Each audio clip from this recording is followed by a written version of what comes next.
मस्ती का नुकसान। बहुत समय पहले किसी शहर में 8 साल का गौरव और 7 साल की रूही अपने मम्मी पापा के साथ रहते थे।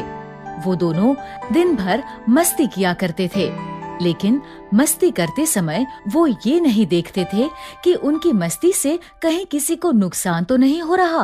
बच्चों, मैं तुम्हारे पापा से मिलने आया हूँ। तुम्हारा घर कहाँ है? अंकल, मेरा घर वो वाला है। अच्छा। ऐसे ही वो अक्सर मस्ती किया करते थे। एक दिन उनके मम्मी पापा तैयार होकर कहीं जा रहे थे। जाने से पहले उन्होंने बच्चों से कहा, बच्चों, हम तुम्हारी बुआ के घर जा रहे हैं। जब तक हम नहीं आते, तुम दोनों अपना ध्यान रखना और अपना स्कूल का होमवर्क खत्म कर लेना। याद है ना, अगले हफ्ते से तुम्हारे एग्जाम शुरू होने वाले हैं। आप चिंता मत करो मम्मी, हम दोनों अपना ध्यान रखेंगे और स्कूल का होमवर्क भी कर लेंगे। हाँ, और मस्ती मस्ती में कुछ गलत मत करना। ठीक है पापा। ठीक है, हम चलते हैं। ऐसा कहकर मम्मी पापा चले गए। उनके जाने के बाद दोनों ने स्कूल का होमवर्क किया। होमवर्क हो जाने पर गौरव ने कहा, चलो अब कुछ देर खेलते हैं। ये कहकर गौरव ने अपनी अलमारी में से बॉल निकाली और वो दोनों बॉल से खेलने लगे।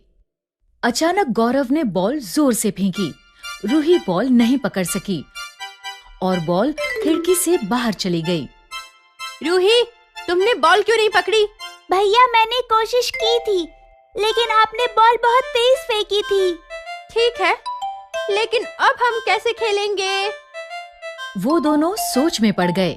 तभी गौरव को एक आइडिया आया। आइडिया? वो भागकर अपनी नोटबुक्स के पास गया। उसने नोटबुक में से एक ब्लैंक पेज फाड़ा और उसकी बॉल बनाकर रूही के ऊपर फेंक दी। अब हम ऐसे खेलेंगे। ठीक है, तो मैं भी ऐसे ही खेलूंगी। ये कहकर रूही अपनी नोटबुक के पास गई। उसने नोटबुक में से एक ब्लैंक पेज फाड़कर उसकी बॉल बनाई और गौरव के ऊपर फेंक दी। अच्छा, अब देखो मैं क्या करता हूँ। और फिर देखते ही देखते दोनों अपनी अपनी नोटबुक से पेजेस फाड़कर उसकी बॉल बनाकर एक दूसरे के ऊपर फेंकने लगे। ये लो। तुम भी लो।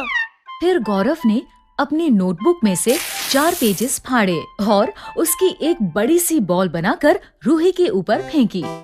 ये लो, बड़ी वाली बॉल। रूही ने 4 की जगह 5 पेजेस फाड़े और उसकी एक बड़ी सी बॉल बनाकर गौरव के ऊपर फेंकी। तुम भी लो, तुमसे भी बड़ी बॉल। ऐसा करते करते उन्होंने ध्यान ही नहीं दिया और वो अपने लेसन्स वाले पेजेस भी फाड़कर एक दूसरे के ऊपर फेंकने लगे।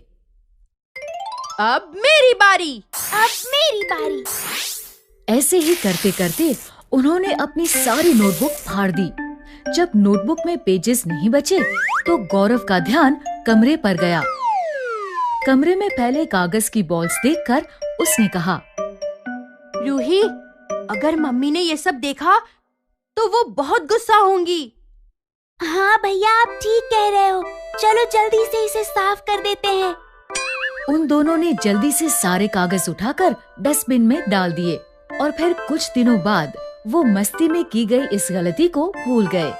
एक हफ्ते बाद जब उनके स्कूल के एग्जाम नजदीक आए तो मम्मी ने उन दोनों से कहा, गौरव, रूही, जल्दी से अपने स्कूल बैग लेकर मेरे पास आओ।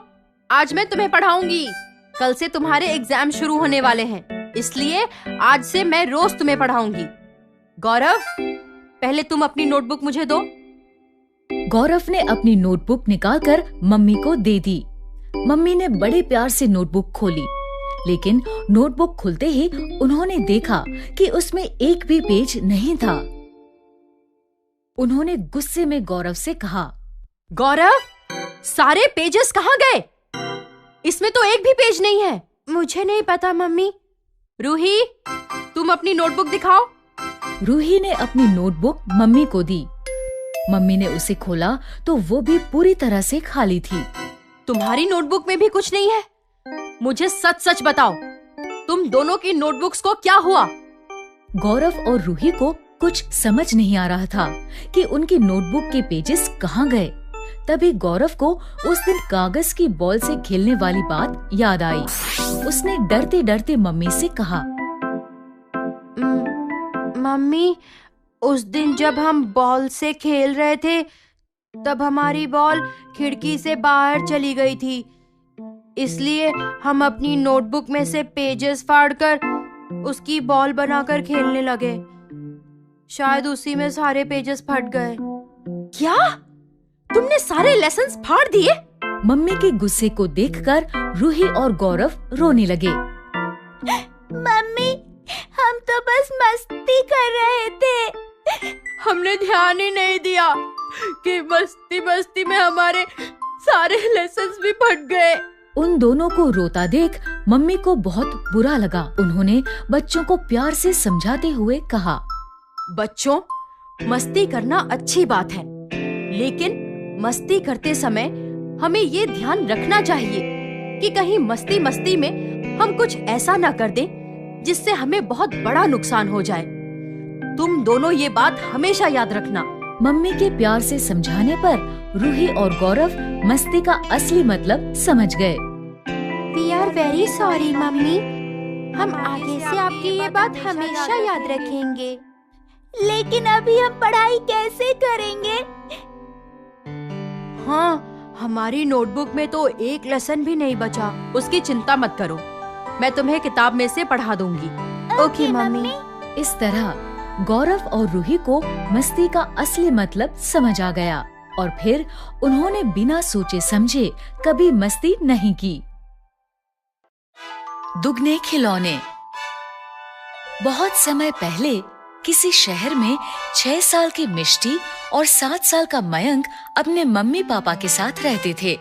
मिष्टी और मयंक के पास बहुत सारे खिलौने थे, लेकिन वो कभी अपने खिलौने एक दूसरे के साथ नहीं बांटते थे और हमेशा इस बात पर झगड़ा किया करते थे कि किसके पास ज्यादा खिलौने हैं। मेरे पास ज्यादा खिलौने हैं।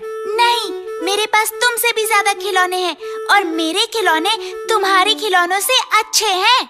नहीं, मेरे पास तुमसे ज्यादा अच्छे खिलौने हैं। एक दिन उनके दादाजी उनके घर रहने आए। वो अपने साथ बहुत अच्छे खिलौने भी लाए थे। बच्चों, मैं तुम्हारे लिए बहुत सारे खिलौने लाया हूँ। वाह, इतने सारे खिलौने! वो दोनों आगे बढ़े और उन्होंने दादाजी के हाथ से एक एक थैला ले लिया।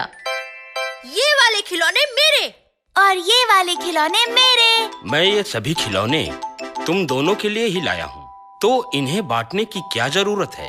नहीं दादाजी, हम कभी अपने खिलौने नहीं बांटते। कभी भी नहीं। ये सुनकर दादाजी को बहुत हैरानी हुई, लेकिन उन्होंने बच्चों को कुछ भी नहीं कहा। अगले दिन दोनों बच्चे हमेशा की तरह झगड़ रहे थे। मेरे पास ज्यादा खिलौने हैं। नहीं, मेरे पास तुमसे भी ज्यादा खिलौने हैं। इस बार भी दादाजी ने सोचा कि बच्चे खुद समझ जाएंगे। ऐसा ही कुछ दिनों तक चलता रहा।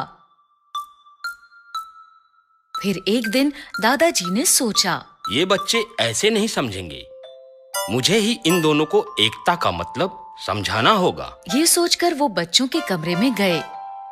कमरे में बच्चे हमेशा की तरह झगड़ रहे थे।